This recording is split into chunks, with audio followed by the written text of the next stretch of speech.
Hey what's up guys, welcome to talk in heal. तो आज हम बात करने वाले हैं ना कहना इतना मुश्किल क्यों होता है इस बारे में। मतलब एक छोटा सा शब्द है NO, नो, लेकिन इसको बोलने में इतनी हिचकिचाहट क्यों होती है?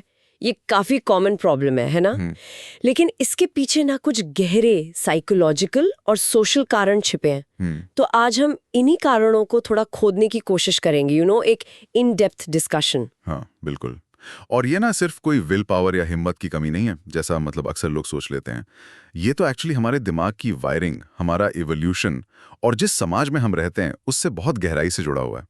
तो कोशिश यही रहेगी कि अंत तक आप लोग ये समझ पाएं कि आखिर ये होता क्यों है। काफी इंटरेस्टिंग चीजें निकलेंगी। ओके, चलो शुरू करते हैं फिर। पहला और शायद सबसे बेसिक जो फैक्टर है वो है रिजेक्शन का डर। मतलब अस्वीकृति का डर। हम सब सोशल एनिमल्स हैं। ग्रुप में रहना, एक्सेप्टेड फील करना, ये हमारी बेसिक नीड है। एग्जैक्टली। ये हमारे अंदर ना इवोल्यूशनरी प्रोग्रामिंग का हिस्सा है।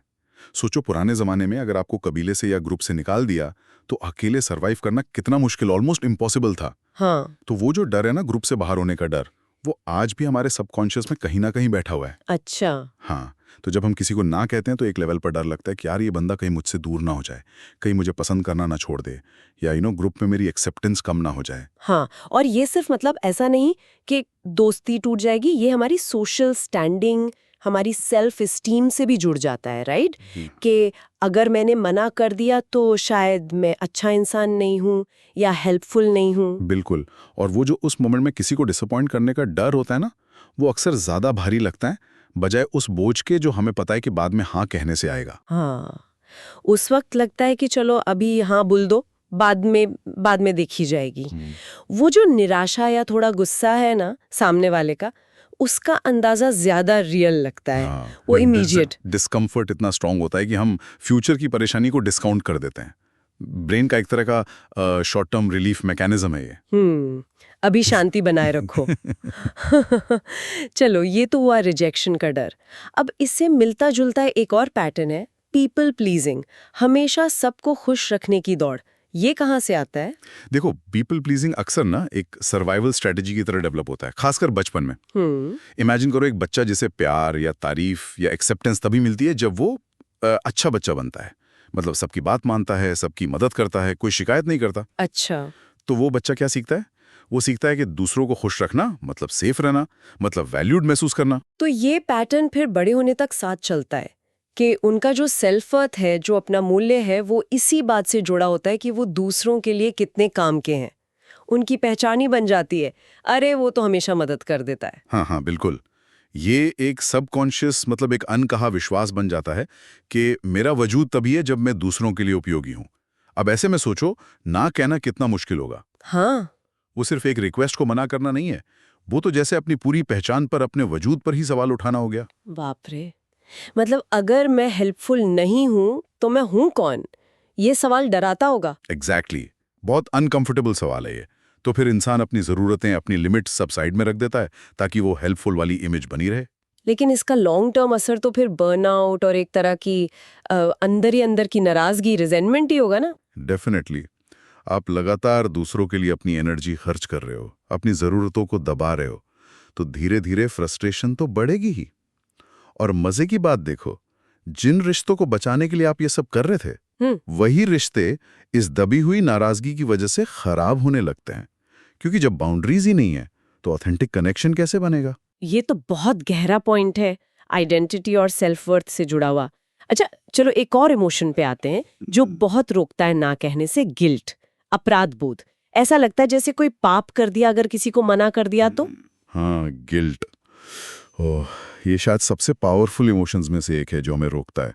हम इमेजिन करने लगते हैं कि हाय, मैंने मना कर दिया तो सामने वाले का क्या होगा, वो कैसे बेचारा मैनेज करेगा, करेगी। हाँ, मतलब हम पूरी कहानी बना लेते हैं दिमाग में कि हमारी मदद के बिना तो उसका काम रुक ही जाएगा, वो बेचारा स्ट्रगल करेगा और उसकी मुश्किल के लिए हम जिम्मेदार हैं। बिल्कुल।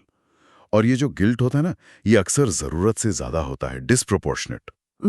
मतलब हम दो चीजें बढ़ा चढ़ाकर आंकते हैं। एक तो हमारी मदद की असल जरूरत कितनी है, और दूसरा हमारे ना कहने का नेगेटिव असर कितना होगा।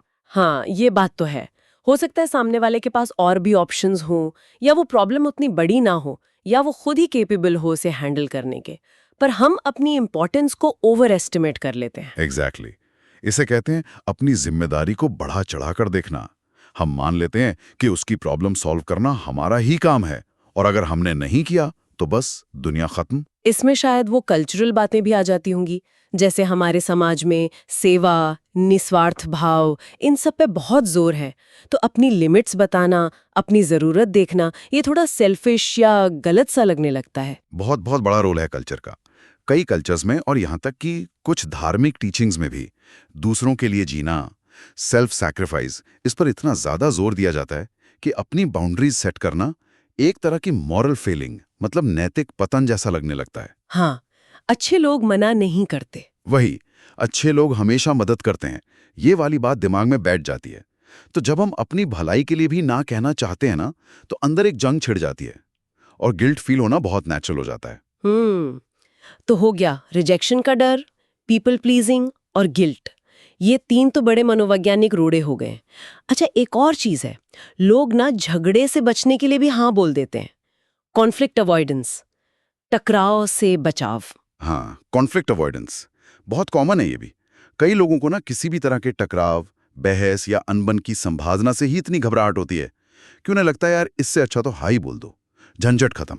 और वो सब झेलना ज्यादा स्ट्रेसफुल है। हाँ, उस मोमेंट की जो पॉसिबल ऑकवर्डनेस या आर्गुमेंट है ना, उससे बचने के लिए वो फ्यूचर का स्ट्रेस मोल लेते हैं। ये पैटर्न उन लोगों में शायद ज्यादा देखने को मिलता है जो ऐसे माहौल में बड़े हुए हैं जहां असहमति जताना या अपनी बात रखना सेफ नहीं था, जहां कॉन्फ्लिक्ट के बुरे नतीजे होते थे। अच्छा, तो वो सीख जाते हैं कि शांति बनाए रखना सबसे जरूरी है, भले ही अपनी जरूरतें कुर्बान करनी पड़े। तो मतलब हाँ कहकर वो उस वक्त की टेंशन तो टाल दी, हाँ, लेकिन बाद में जब वो काम करना पड़ता है जिसके लिए ना टाइम है ना एनर्जी, तब असली स्ट्रेस शुरू होता है। और ये एक साइकिल बन जाती है।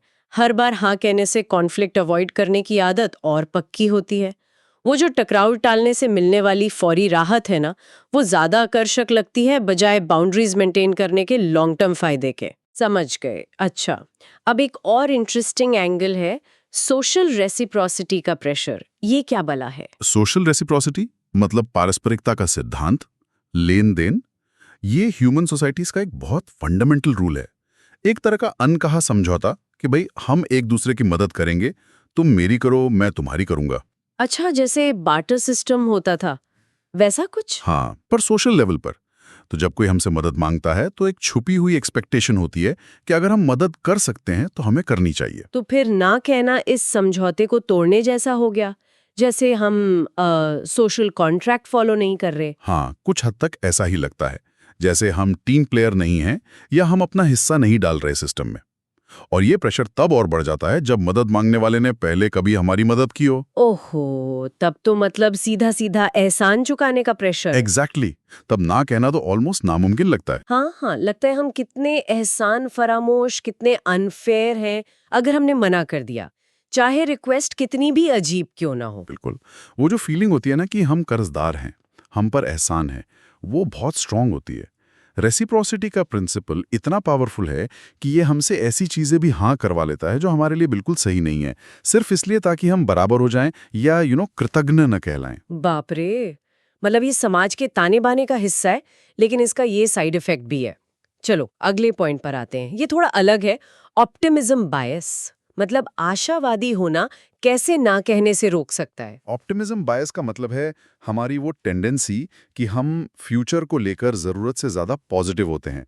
जब कोई हमसे कुछ करने को कहता है तो उस पल में हमें लगता है हाँ यार हो जाएगा, हम अपने फ्यूचर सेल्फ को छोड़ो सुपरमैन या सुपर वुमन समझ लेते हैं। अच्छा, जैसे अभी तो टाइम नहीं है पर अगले हफ्ते, हाँ अगले हफ्ते पक्का फ्री होंगी, कर दूंगी। ये सोच के हाँ बोल दिया कि फ्यूचर वाली मैं ज्यादा केपेबल होगी। एग्जैक्टली, हम अंडर एस्टिमेट करते हैं कि उस काम में असल में कितना टाइम लगेगा, कितनी एनर्जी लगेगी, कितने रिसोर्स लगेंगे। उस मोमेंट में वो रिक्वेस्ट बड़ी मैनेजेबल सी लगती है, हाँ यार ये तो कर ही लूंगी। ये भी एक तरह की प्लानिंग की गलती भी है। हम अपनी फ्यूचर की कैपेसिटी को ठीक से आंक नहीं पाते। और नतीजा? Over commitment. बिल्कुल। एक के बाद एक चीजें हाँ कर दी, और जब सच में करने का टाइम आया तब पता चला कि अरे ये भी करना है, वो भी करना है, टाइम ही नहीं है। हाँ, और फिर डेडलाइंस क्लैश होती हैं, एनर्जी खत्म हो जाती है और फिर पछतावा होता है कि यार हाँ क्यों कहा था। स्ट्रेस अलग से। स्ट्रेस तो है ही। तो ये जो बायस है ये हमें सीधे ओवर कमिटमेंट और फिर बाद के स्ट्रेस या बर्नआउट की तरफ ले जाता है। हम अपने आज को तो जानते हैं पर फ्यूचर को लेके हमेशा थोड़े ज्यादा ही आशावादी रहते हैं। ये तो बहुत रिलेटेबल है। ओके, लास्ट फैक्टर पर आते हैं जो आजकल बहुत सुनने में आता है, FOMO, fear of missing out, कुछ छूट जाने का डर। हाँ, फोमो, ये भी एक बड़ा कारण है कि लोग ना नहीं कह पाते। हमें लगता है कि अगर हमने किसी मौके को, किसी इनविटेशन को या किसी रिक्वेस्ट को ठुकरा दिया तो हम कुछ बहुत जरूरी, कुछ बहुत मजेदार, कुछ एक्साइटिंग मिस कर देंगे। हाँ, क्या पता ये कितना अमेजिंग एक्सपीरियंस हो, क्या पता इसी से कोई बढ़िया नेटवर्किंग हो जाए, क्या पता ये मेरे करियर के लिए टर्निंग पॉइंट हो। ऐसे ख्याल आते हैं और बस नाम मुंह से निकलता ही नहीं। बिल्कुल, ये डर हमें हमेशा अवेलेबल रहने पर मजबूर करता है। हम हर चीज को हाँ कहते जाते हैं क्योंकि डर लगता है कि कहीं हमने गलत चीज को ना कह दिया हो। प्रायोरिटी तय करना मुश्किल हो जाता है क्योंकि हर चीज पोटेंशियली इंपॉर्टेंट लगने लगती है। इसका मतलब ये हुआ कि हम अपनी एनर्जी बहुत सारी दिशाओं में बिखेर देते हैं, उन चीजों पर फोकस करने के बजाय जो सच में हमारे लिए जरूरी है या हमारे गोल से मिलती हैं। एग्जैक्टली, फोमो से एनर्जी बन जाती है, फोकस खत्म हो जाता है।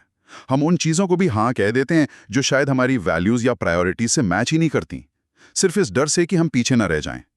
और इससे होता क्या है, क्वालिटी गिरती है और जो चीजें सच में इंपॉर्टेंट हैं उनके लिए हाँ कहने की हमारी कैपेसिटी कम हो जाती है। बाप रे, तो ये सारे फैक्टर्स मिलकर रिजेक्शन का डर, people pleasing, guilt, conflict avoidance, reciprocity pressure, optimism bias और फोमो, मतलब ये पूरा जाल है जो ना कहना इतना मुश्किल बना देता है। हाँ, ये एक कॉम्प्लेक्स जाल ही है और इन सबको समझना, इनको पहचानना, यही पहला कदम है इस साइकिल को तोड़ने की तरफ। जब हमें पता चलता है कि अच्छा, मुझे शायद रिजेक्शन का डर रोक रहा है या मैं गिल्ट में फंस जाता हूं, तभी तो हम उस पर काम कर सकते हैं। तो फिर आगे का रास्ता क्या है? मतलब अगर ये सब इतना गहरा है तो इसे बदले कैसे? सबसे पहली चीज तो है ना को रीफ्रेम करना, उसे देखने का नजरिया बदलना। हम अक्सर ना को एक नेगेटिव चीज मानते हैं, इनकार, स्वार्थ, मदद ना करना, इन सब से जोड़ते हैं। लेकिन ना कहना एक्चुअली ईमानदारी और अपनी इज्जत करने का साइन हो सकता है। रीफ्रेम कैसे? मतलब ना को पॉजिटिव कैसे देखें? देखो, जब आप अपनी लिमिट्स को पहचानते हो और जहां आप सच में हाँ नहीं कह सकते या नहीं कहना चाहते, वहां आप ईमानदारी से ना कहते हो, तो आप ऑथेंटिक हो रहे हो। आप अपने टाइम, अपनी एनर्जी की इज्जत कर रहे हो। और होता क्या है ना, जब आप सोच समझकर ना कहना सीखते हो तो आपकी हाँ की वैल्यू बढ़ जाती है। अच्छा, कैसे? क्योंकि तब लोगों को पता होता है कि अगर आपने हाँ कहा है तो आप सच में वो कमिटमेंट निभाओगे, वो एक खोखला हाँ नहीं है। हाँ, ये बात तो सही है। एक आधे मन से बोले गए हाँ से तो एक सच्चा ना कहीं बेहतर है। क्लैरिटी रहती है और बात के फ्रस्ट्रेशन से भी बचते हैं। तो ये एक स्किल है जिसे डेवलप करना है, अपनी लिमिट्स पहचानना और उन्हें कम्युनिकेट करना। बिल्कुल, और इसमें ये बात मानना भी शामिल है कि हाँ, जब आप ना कहोगे तो हो सकता है सामने वाले को थोड़ी निराशा हो। वो जो थोड़ी देर की असहजता है ना, उसे बर्दाश्त करना सीखना पड़ेगा। ये समझना पड़ेगा कि आप हर किसी को हर समय खुश नहीं रख सकते, एंड दैट्स ओके। आपकी पहली जिम्मेदारी आपकी अपनी वेलबींग है। और रिश्तों का क्या? मतलब जो लोग सच में हमें मानते हैं वो हमारी बाउंड्रीज की इज्जत करेंगे, है ना? शायद शुरू में थोड़ा अजीब लगे पर वो समझेंगे। आइडियली हाँ, बिल्कुल। जो हेल्दी रिश्ते होते हैं वो बाउंड्रीज पर ही पनपते हैं। जो लोग आपको सच में वैल्यू करते हैं वो समझेंगे कि आपकी भी अपनी ज़रूरतें हैं, आपकी भी लिमिट्स हैं। और अगर वो नहीं करते हैं रिस्पेक्ट, अगर वो बार बार आपकी ना को नज़रअंदाज करते हैं या आपको गिल्ट फील कराते हैं, तो ये उस रिश्ते के बारे में ही एक बहुत ज़रूरी जानकारी है ना। मतलब ये कि वो रिश्ता कितना हेल्दी है कि सामने वाला आपकी ज़रूरतों को कितनी अहमियत देता है अपनी डिमांड्स के मुकाबले। ओह वाओ, ये तो सच में सोचने वाली बात है कि अगर कोई आपकी ना की इज्जत नहीं कर रहा तो शायद प्रॉब्लम आप में नहीं उस रिश्ते में है। ये तो एक रियलिटी चेक हो गया। एग्जैक्टली। तो ना कहना सीखना सिर्फ टाइम मैनेज करना या स्ट्रेस कम करना नहीं है, ये हेल्दी, ज्यादा सच्चे रिश्ते बनाने का भी एक तरीका है। ऐसे रिश्ते जो आपसी सम्मान पर टिके हों। तो ना कहना सीखना एक तरह से खुद को जानने और अपने रिश्तों को बेहतर बनाने का प्रोसेस भी है। काफी कुछ खुला आज की बातचीत में। हाँ बिल्कुल, और ये एक सफर है, कोई एक रात का जादू नहीं। लेकिन ये समझना कि क्यों मुश्किल है, ये अपनी ना को वापस पाने की दिशा में एक बहुत पावरफुल पहला कदम है। Okay, so we hope you liked our today's discussion. For more such discussions, subscribe to our channel, Talk and Heal. See ya!